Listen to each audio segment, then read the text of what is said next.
Welcome back. I'm Pierre Daly, Managing Editor at AdvisorAnalyst.com, and this is Insight is Capital.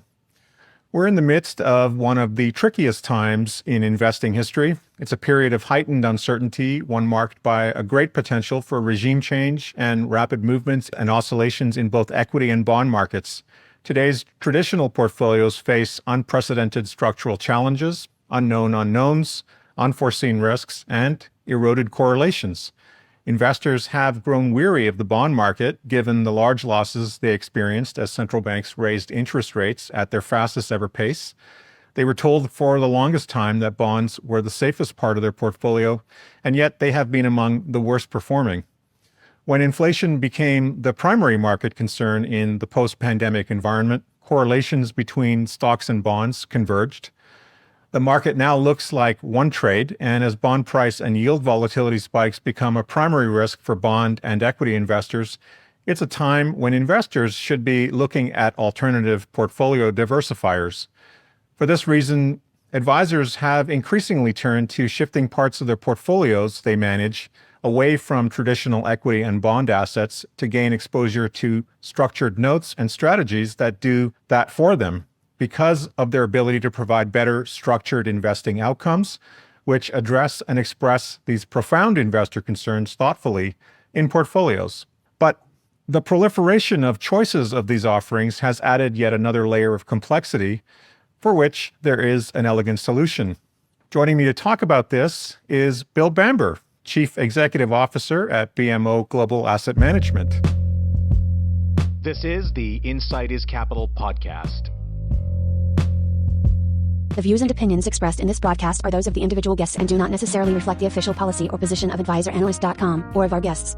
This broadcast is meant to be for informational purposes only. Nothing discussed in this broadcast is intended to be considered as advice. Welcome, Bill. Yeah, nice to be here. Honored and delighted to have this chat with you today. Thanks for having me. So, Bill, let's jump in. Before we get to talking, for those of us who aren't familiar with you, tell us a little bit about the arc of your career, how you got into the business, and what you're passionately working on these days in these tumultuous times.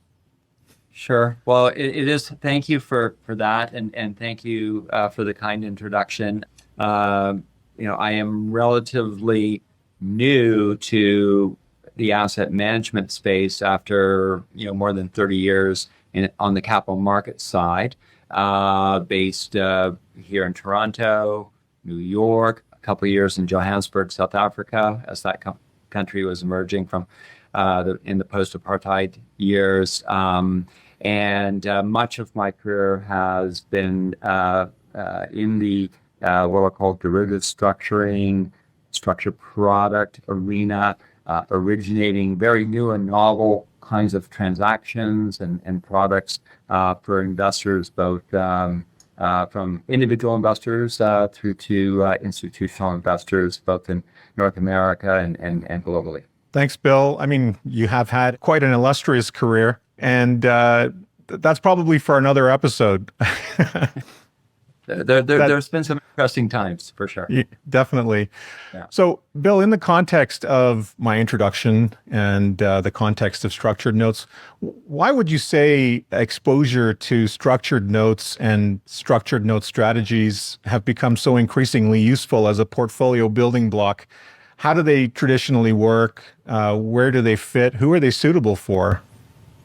Sure, that's a wonderful question. And as many of your listeners are already know, structured notes have become very, very popular in all the major markets, particularly following the global financial crisis. For a number of reasons, they initially gained a lot of popularity. They've been actually around for a little bit over 30 years now, 30 years certainly in Canada. The first structured note was executed in November of 1994 on the yield side, and on the equity side, the first one was February of 1996. So they've been around for a long time, but following the global financial crisis, we really started to see an increase in investor interest for a number of reasons. From following the global financial crisis. A focus on transparency with regard to formulaic payout, I think, was very appealing to many. If X happens, I get Y. That was a big appeal. Also, as your listeners will recall, interest rates dropped substantially. We went through a prolonged period of low interest rates. Strategies that allowed for what I'll generally call yield enhancement became very popular. Among those, of course, Right. notes that paid enhanced income with a modicum of stability to the downside when equity markets correct. In general, that led to the most popular genre, as well as coupled in Canada to some tax changes that occurred in early 2017, really brought to the forefront yield enhancement strategies in note world, the auto-callable being the most popular. And then, of course, we saw in different parts of the market a general increase in income generating strategies such as covered call, ETFs, and the like, of course.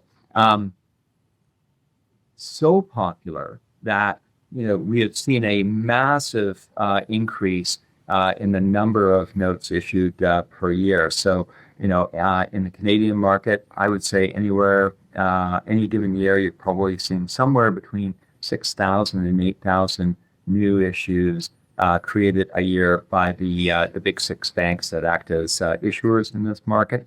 And with the growing proliferation of notes, it can be a bewildering level of choice for advisors. Yeah. And that led us to create, basically replicate what's going on in the structured note market inside a traditional mutual fund vehicle, the Strategic Equity Yield Fund that BMO GAM manages. And we really did that to help the advisor and by extension the end client for those who are active in structured notes, providing really a one-ticket solution that's professionally managed. Yeah, great ticker, by the way, SEYF. Safe. Yeah. I mean, I think the whole point of investing in structured notes in the first place is for the safety that they provide, the structured outcome that is desired. I mean, in the case of the period where we had zero interest rates, such low yielding bond markets for so long, the quest for yield was sort of a thirst that couldn't be quenched properly, on all fronts. I mean, particularly for those who are nearing or at retirement, in retirement, getting that yield was something that was being called into question for quite some time. I recall having a conversation with some folks at PGIM, and the conversation was around whether or not they could get that 4%, for a retiree, and that wasn't too long ago. That conversation was just maybe a little bit over 2 years ago. So things have changed dramatically, and so in that vein, when did you? I mean, I know you've been in the space for almost as long as the space has existed, but as an organization, as in the case of BMO Global Asset Management, when did your activities as a company begin in terms of researching and actively investing in exposure to the wide market in structured notes, and as you said, replicating structured note strategies in a fund is something that you're actually primarily you're one of the key architects of that strategy today in BMO, right? Yes, correct. So from the asset management side, the head of wealth here is Dylan Kamanga. And like myself, Dylan has a capital markets background. And it was right around the time that he was making the transition from leading global markets. So think all sales and trading, which of course includes the structured note business, transitioning over to wealth. And we were talking about, developments in the industry and where things were going. And we both had a very strong opinion that what was missing in the marketplace was the option for an investor who like structured notes, is active in the space, and as you can imagine, if you're active in the space, you're building up, just like you're building up a portfolio of bonds. At some point, your bond portfolio of individual bonds is going to behave very much akin to a bond fund. And, it was quite remarkable, given the space is roughly 30 years old, that there really wasn't that option available to those who had an interest in the space. And so that crystallized my interest in joining. And so I joined BMO GAM in April of 2022. And we set about working towards creating such vehicles for investors. Of course, the SEYF was the first one to come out in June of 2023. So we're fast approaching our 1-year anniversary.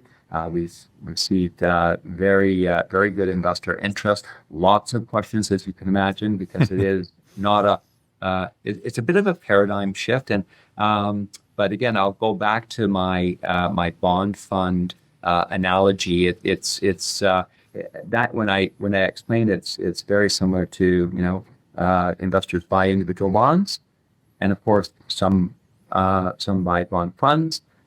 Investors buy structured notes. Now you have an option to buy a structured note fund, and we believe there are a number of advantages, but the same sort of paradigm and rule set applies between say bonds and structured note. I mean, if you are an investor who want the very specific details, aspects, start date, end date, call date, exact coupon level, etc., that a individual holding of a given note gives you, by all means, keep doing that.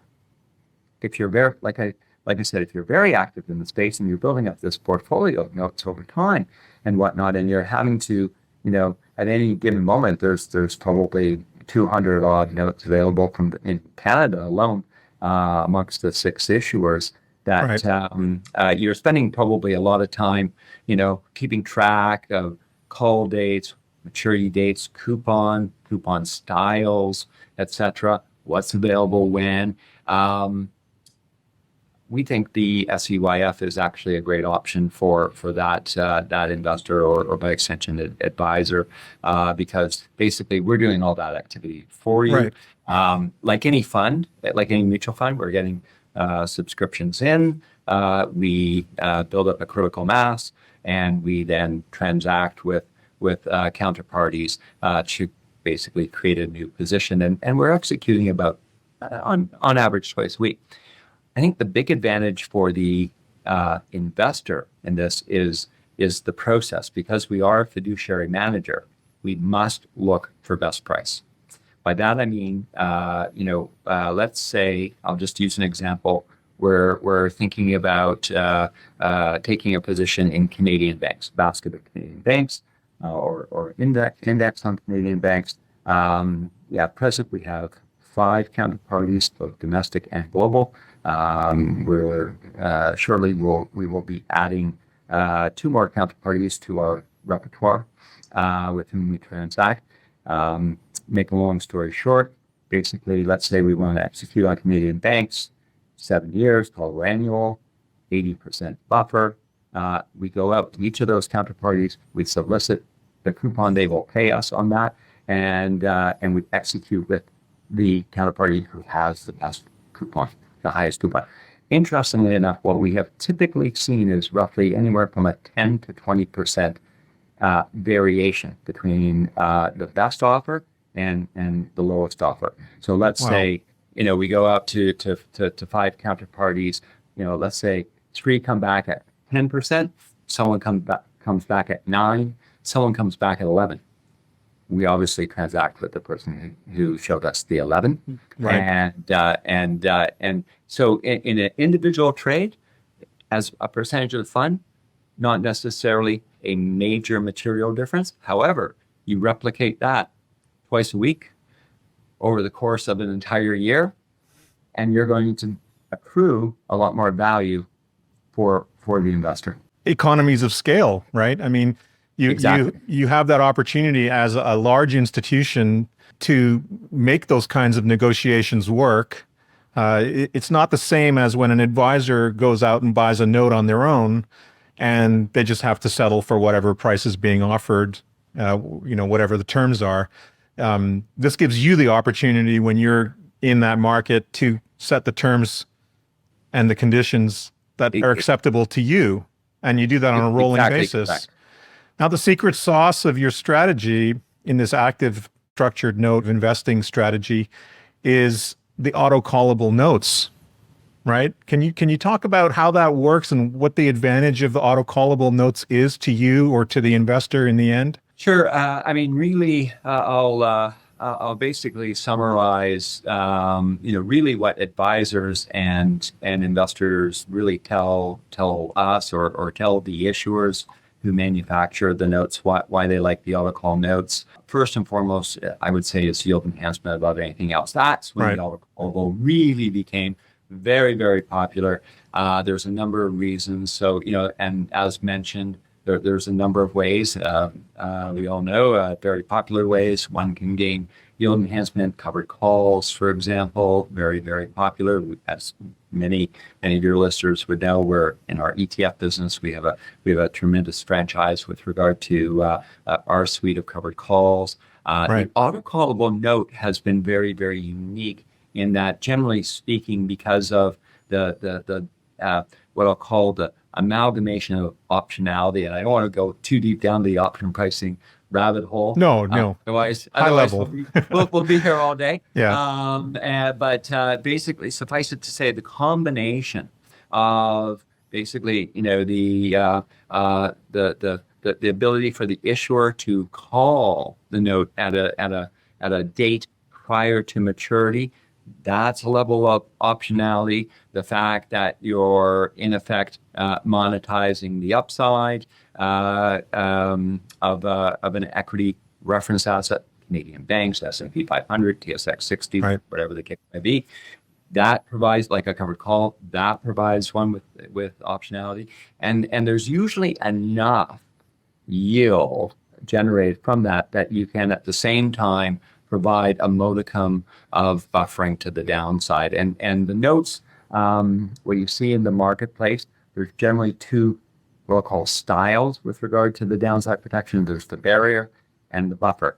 As the name suggests, the barrier is really at the end. If the market is below the barrier, the investor has a loss from the initial level to wherever the market is. So, for example, if it's an 80% buffer, and the market is down 25% at maturity, then you lose the 25. In the same example, on the geared buffer, that loss would be about 6.25%. So the buffer.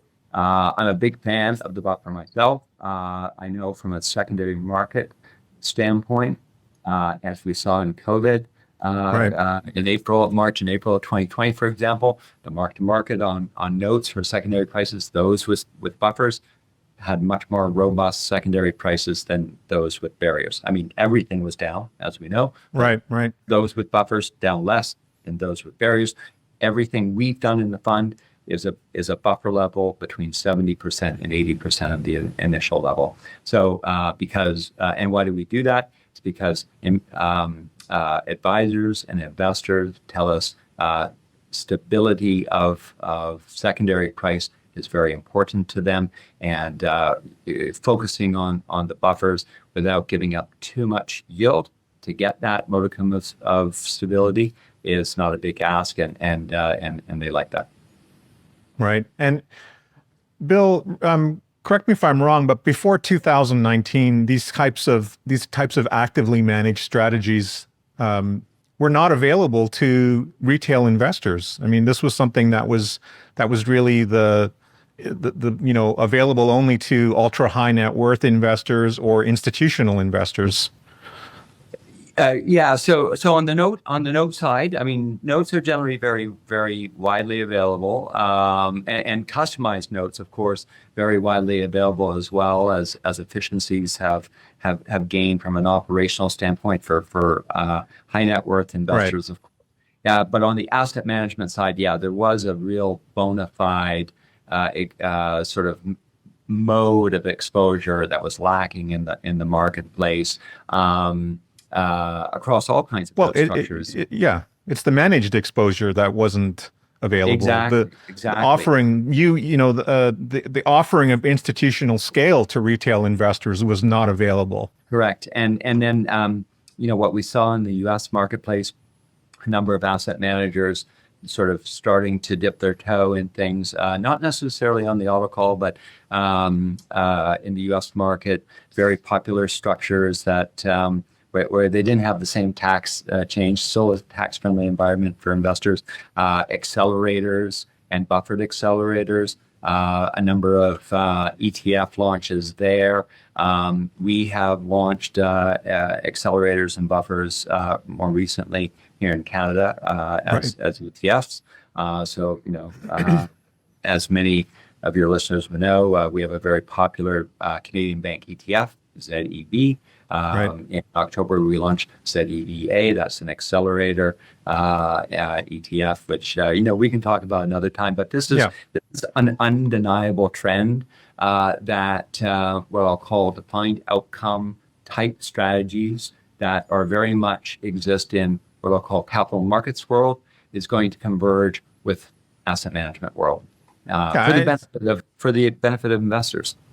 Well, it's extremely attractive. I mean, especially when you consider that, markets can gyrate in the same fashion without it being, a pandemic lockdown. I mean, there's a lot of distortions in the market today, and they're hard to put a finger on or put a thumb on and figure out. And I think, especially for advisors and investors alike, it's extremely hard to manage around those events that occur. And so being able to invest in an actively managed structure is a very attractive option because it takes away all that complexity, the complexity of understanding the ebb and flow in the market, option chains, all of that. You've basically taken that into your own hands as an organization and providing the institutional scale and the depth to be able to do that for investors and for advisors on behalf of their clients. I think it's an underrecognized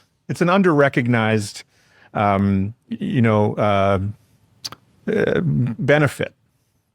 Exactly right. And one of the things that we have done here to try and deliver on that through what I'll call very investor friendly vehicles, whether that be a mutual fund, a traditional mutual fund, or an ETF, or an SMA, whatever the case may be, is we have made the investment in the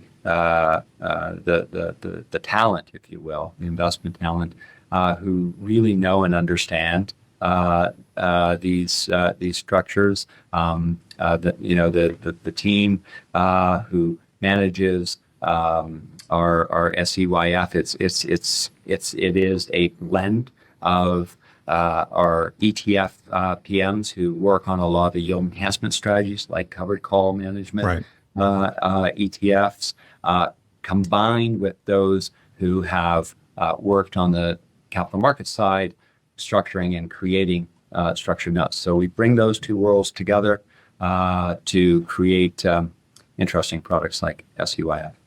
Yeah. So in SEYF, for example, you have a combination of structured equity and structured fixed income strategies working together in the one ticket solution. Yes, in essence. So this is actually where I think there's another really interesting advantage. I mentioned obviously what I'll call the price discovery advantage of going to multiple counterparties, using the best price every time. Great. The other interesting nuance to it is when it's interesting because when you buy a structured notes and interesting enough, you can imagine. As mentioned, we're trading with large domestic counterparties who are in themselves note issuers, have their own note business, and they like dealing with us because actually it's a little bit easier the way we run things. So as many of your listeners would know, when you buy the structured note, what is a structured note? I'll take a step back. A structured note is simply the combination between an option position and a deposit. Now, in the Canadian context, that's a bank deposit. When we Right. started out 30 years ago, it was Crown Corporation issuers. EDC was the first issuer, for example. These days, and for a long time now, it's been solely the big Schedule One banks. Basically, you take a bank deposit and an option position, put them together, that gives you a structured note. In the fund, we basically do very much the same thing. It's just we leave the bank deposit tied to that note separate and aside. We transact on what I'll call equity leg, which, as mentioned, we go out, we say, hey, show us the coupon for TSX 60, 7 years, callable annually, etc., and monthly coupon, and solve for the coupon. Wonderful. At the same time, what we do is we manage a fixed income portfolio that's a diverse array of issuers, as you can imagine, because it is mutual. We have to have significant amount of issuer diversification to comply with 81.02. And Right. so we put those two things together, and that actually makes it quite optimal, because we can manage the fixed income portfolio in such a way to optimize returns for the investors and whatnot. So it's an interesting combination from a portfolio management standpoint. Fundamentally, it's exactly the same as what goes on in a bank when you buy a note from one of the issuers. The investor gives their money to the note issuer.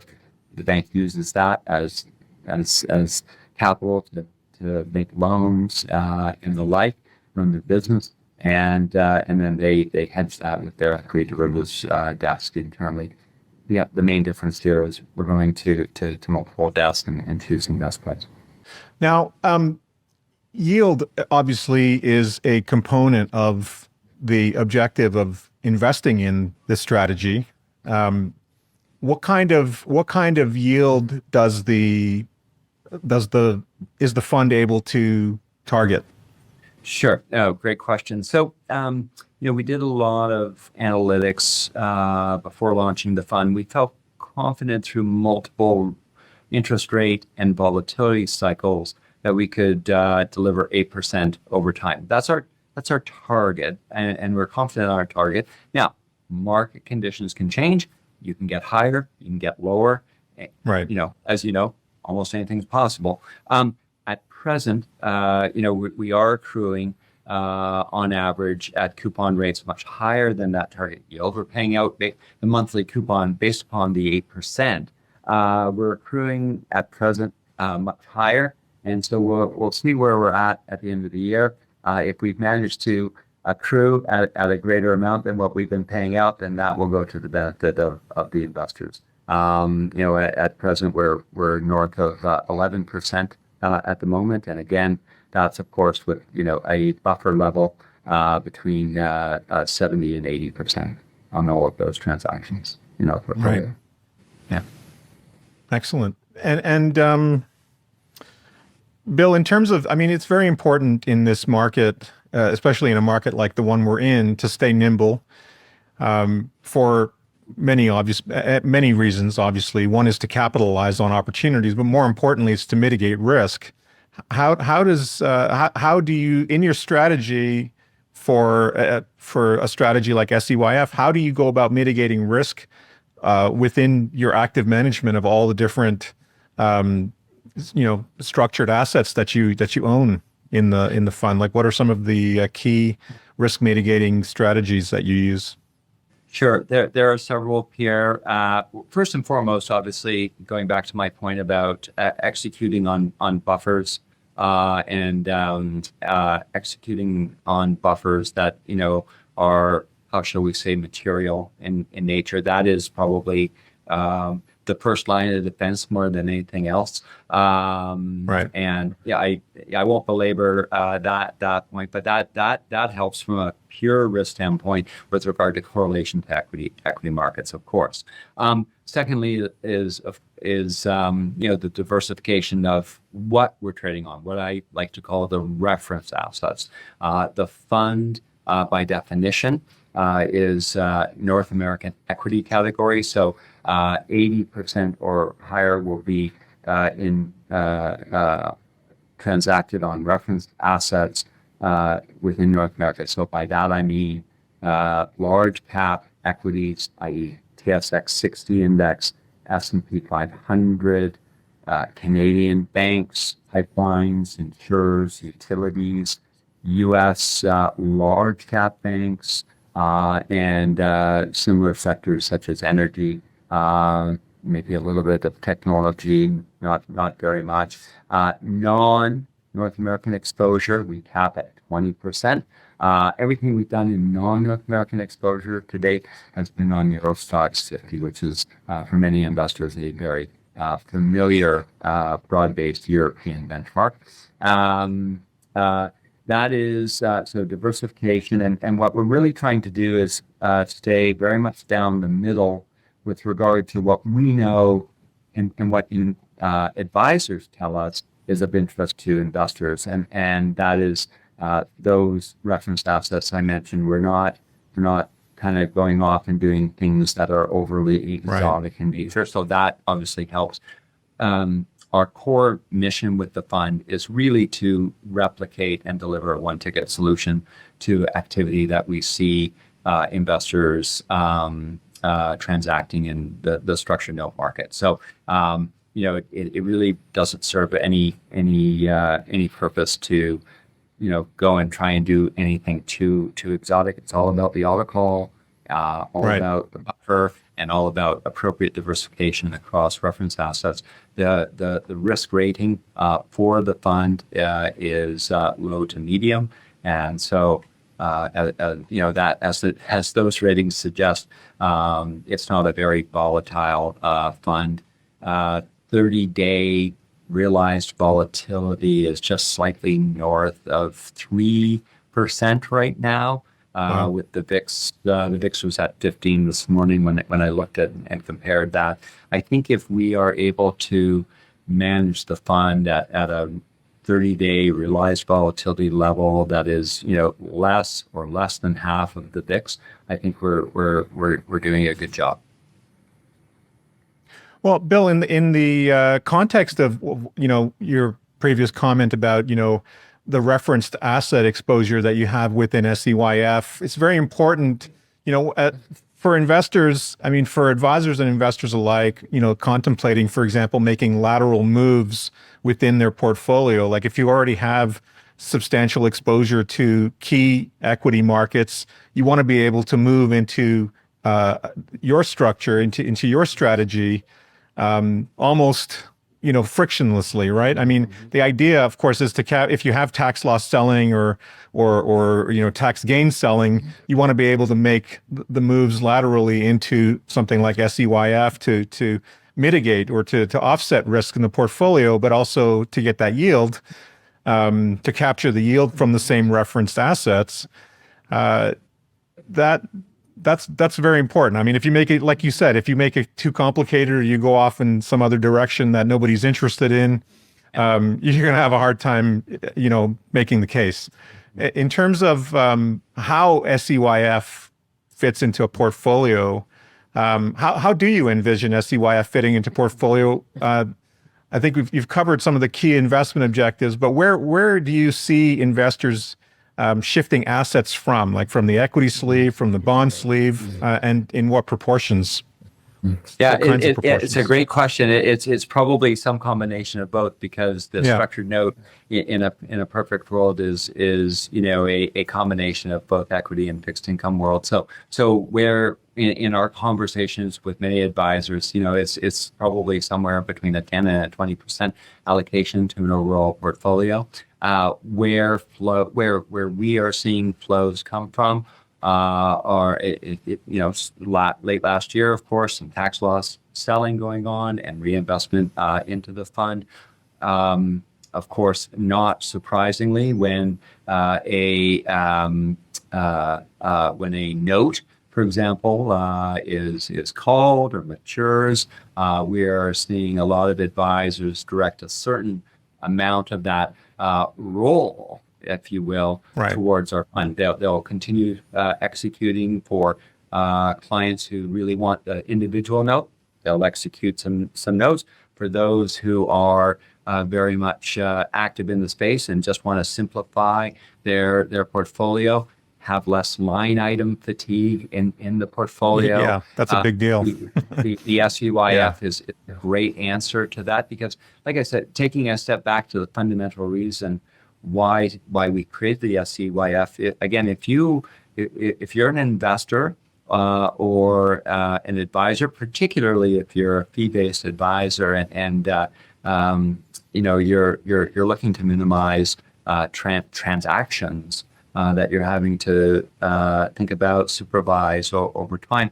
This is a great one-ticket solution. So when a note comes due, is called away, there's probably some element of investor base who the fund is right for. Certainly, again, if somebody wants a very specific start and end date, it's similar. They'll buy an individual bond, or they'll buy a bond fund. Sometimes both, depending upon the goals of the individual portfolio. Of course, it's the same dynamic, basically, same paradigm. Yeah, I mean that defined outcome is very attractive. I mean, being able to, from a planning standpoint, it's very attractive to be able to propose a defined outcome and to invest in it as well, obviously. Yeah. What are some of the milestones and key performance indicators that you've achieved with something like SEYF and your other strategies? Well, certainly, a key milestone was actually just creating the SEYF, as you can imagine, because it was so novel. So that was first and foremost. It was for us, for BMO GAM, actually the first what I'll call synthetic based fund that we've actually ever done. So that was a key milestone. So that the ability, the operational ability to assemble structured note payoff exposure inside of an 81102 fund, that was a big milestone. We're well north of 100 million in AUM already, and as we have more and more track record, because very fairly, right, this is a relatively new idea compared to what folks are used to. And so they're watching it. They're watching how how we make the distributions, and how the NAV performs through different ups and downs in the marketplace, etc. And as they watch and learn, and we obviously endeavor to answer any questions about how we run the fund, how we intend to run the fund. It's garnering more and more interest. So the next major milestone, of course, would be the 1 year mark, mid June, 1 year track record, and then that, of course, for many in both individual investors and professional investors and other strategies that may look to acquire the fund. That's a major milestone, having that 1 year track record, of course. So that'll be mid-June. But our focus is we have a call every single morning. A very broad team, portfolio managers, our structurers. I'm on the call usually at least 4 days a week, if not every single day during the week. And as is Sarah Petrich, our head of ETFs and structured solutions, it really is a full team effort to make sure, what are our investment choices? How are the valuations performing on what we've invested in already? Does everything make sense, etc. So this has a lot of focus on it, because we know how important this fund is, because it is such an interesting example of what I'll call a very natural evolution in structured product world. In one, I'm actually kind of surprised actually it took this long to come to fruition, but it is the major generational shift, as it were, into a new mode of accessing these payoffs. So we're very excited about it. Yeah. I was particularly impressed by the regular updates that you're providing as well to investors through the dashboard at BMO GAM. Yes, bi-weekly, we put out a Right. commentary, explain, what's driving pricing, what's happening in equity market volatility, rates, how we're allocating, etc.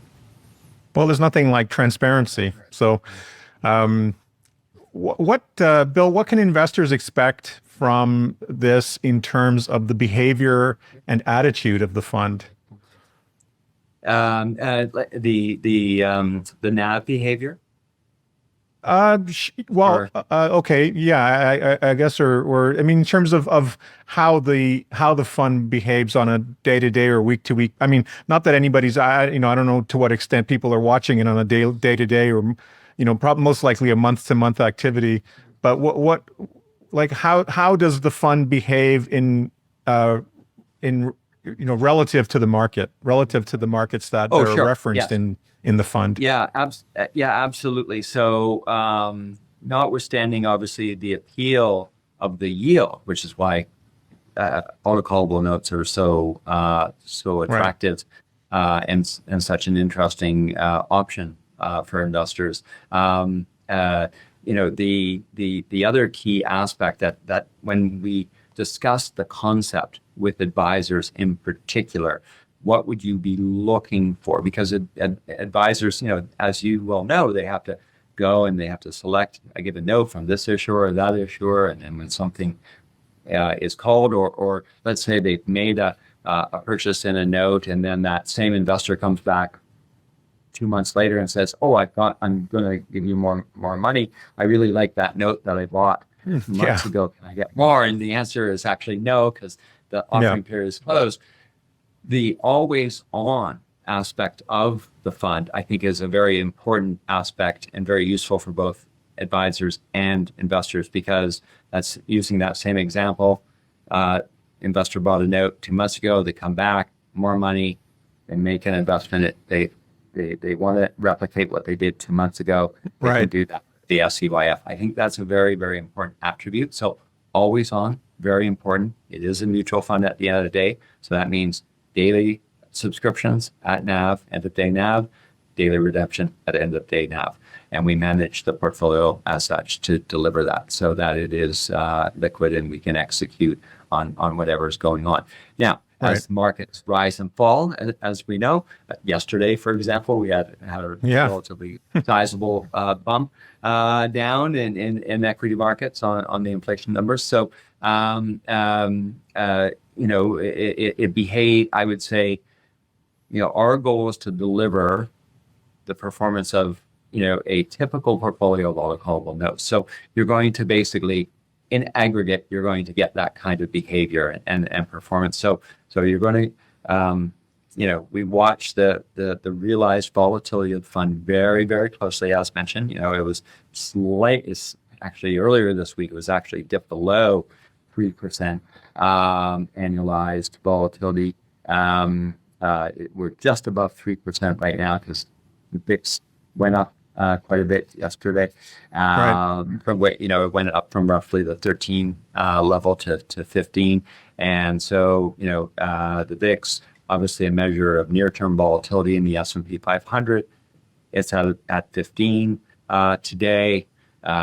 We're at 3. So what that says is you're moving at a relatively low level relative to equity market volatility. Now, that said, right, we know you get a major drop, obviously, in equities, from a mark-to-market standpoint, just like any notes, our positions will come down in value. The key is then relative to a note portfolio, if you have a portfolio of notes that all have 70 to 80% buffers, you're going to basically have the same experience with our fund. If you have a more assertive or aggressive strategy, 90% barriers, for example, those note positions would be down more, of course, than a move in our fund. We're trying to run the fund in such a way as to deliver the yield enhancement that investors want, with the NAV stability that investors like. Of course. And one other thing, just to go back to your previous point about always on, there's an additional benefit to always on. I mean, there's obviously is the ongoing accessibility of the solution. Like you don't have to worry about, it's always available, in other words.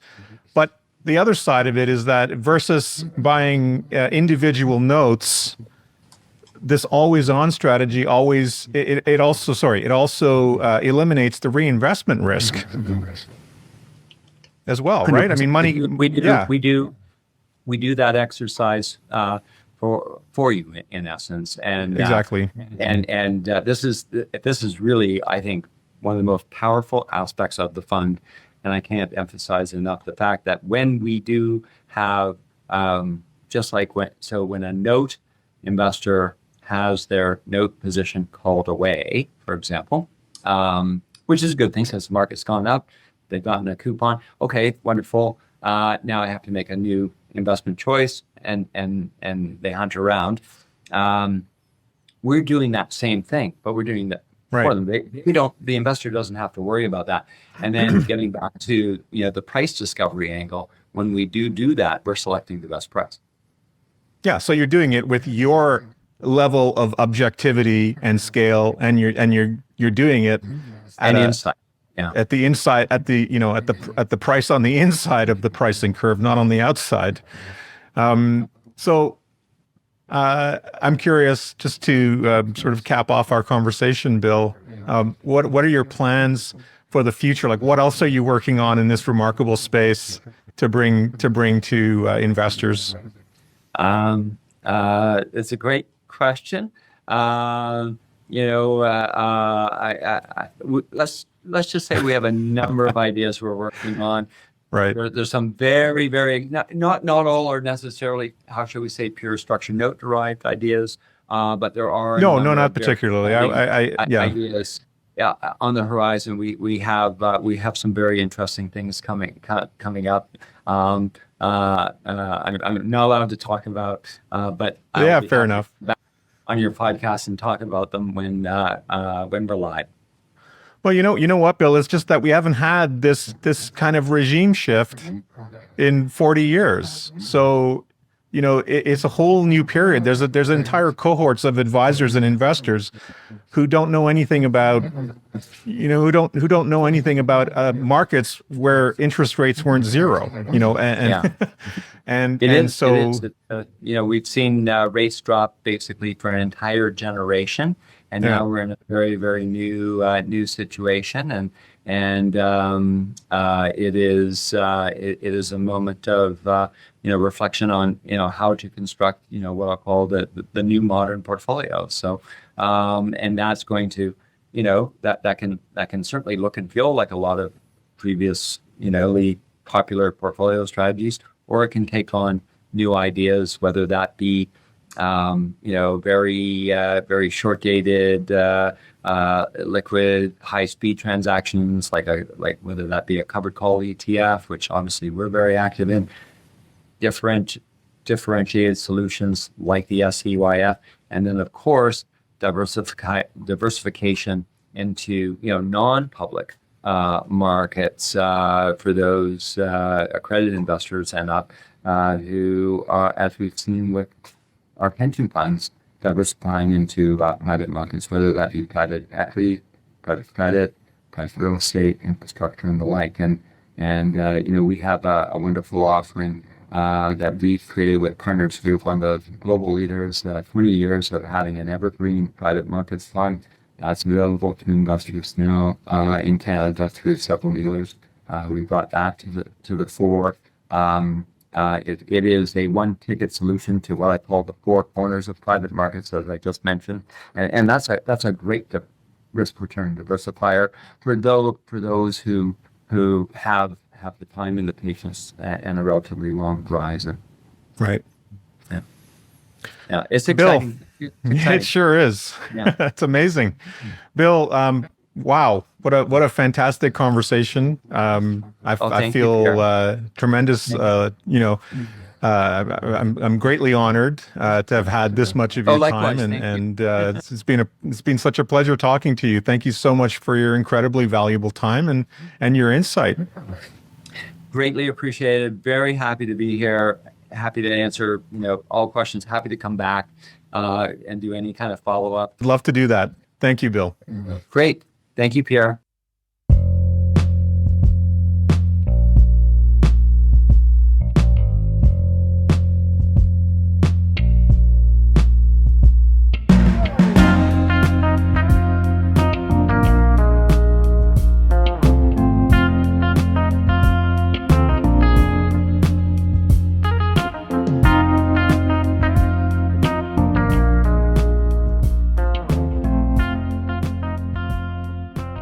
The following audio is a disclaimer. The contents of this podcast should not be considered as advice. It is intended for informational purposes only. Estimated 8% annualized distribution yield. The target distribution yield was calculated by using the most recent regular distribution or expected distribution, which may be based on income, dividends, return of capital, and option premiums as applicable, and excluding additional year-end distributions and special reinvested distributions. Annualized for frequency, divided by current net asset value (NAV). Distribution yield is not an indicator of overall performance and will change based on market conditions, NAV fluctuations, and is not guaranteed. Distribution yields are calculated by using the most recent regular distribution or expected distribution, which may be based on income, dividends, return of capital, and option premiums as applicable, and excluding additional year-end distributions and special reinvested distributions annualized for frequency, divided by current net asset value (NAV). Distributions are not guaranteed, may fluctuate, and are subject to change and/or elimination. Distribution rates may change without notice up or down, depending on market conditions and NAV fluctuations. The payment of distributions should not be confused with a BMO mutual fund's performance, rate of return, or yield. If distributions paid by a BMO mutual fund are greater than the performance of the investment fund, your original investment will shrink. Distributions paid as a result of capital gains realized by a BMO mutual fund, and income and dividends earned by a BMO mutual fund, are taxable in your hands in the year they are paid. Your adjusted cost base will be reduced by the amount of any returns of capital. If your adjusted cost base goes below zero, you will have to pay capital gains tax on the amount below zero. Distributions, if any, for all series of securities of a BMO mutual fund, other than ETF series, are automatically reinvested in additional securities of the same series of the applicable BMO mutual fund, unless the security holder elects in writing that they prefer to receive cash distributions. For ETF series securities of a BMO mutual fund, distributions, if any, may be paid in cash or reinvested automatically in additional ETF series securities of the applicable BMO mutual fund, and the ETF series securities will be immediately consolidated such that the number of outstanding ETF series securities following the distribution will equal the number of ETF series securities outstanding prior to the distribution. If a security holder is enrolled in a distribution reinvestment plan, distributions, if any, will be automatically reinvested in additional ETF series securities of the applicable BMO mutual fund pursuant to the distribution reinvestment plan. For further information, see the distribution policy for the applicable BMO mutual fund in the simplified prospectus. Commissions, management fees, and expenses, if applicable, may be associated with investments in mutual funds and exchange-traded funds (ETFs). Trailing commissions may be associated with investments in mutual funds. Please read the fund facts, ETF facts, or prospectus of the relevant mutual fund or ETF before investing. Mutual funds and ETFs are not guaranteed, their values change frequently, and past performance may not be repeated. For a summary of the risks of an investment in BMO mutual funds or BMO ETFs, please see the specific risks set out in the prospectus of the relevant mutual fund or ETF. BMO ETFs trade like stocks, fluctuate in market value, and may trade at a discount to their net asset value, which may increase the risk of loss. Distributions are not guaranteed and are subject to change and/or elimination. BMO mutual funds are offered by BMO Investments Incorporated, a financial services firm and separate entity from Bank of Montreal. BMO ETFs are managed and administered by BMO Asset Management Incorporated, an investment fund manager and portfolio manager and separate legal entity from Bank of Montreal. BMO Global Asset Management is a brand name under which BMO Asset Management Incorporated and BMO Investments Incorporated operate. Registered trademark/trademark of Bank of Montreal, used under license.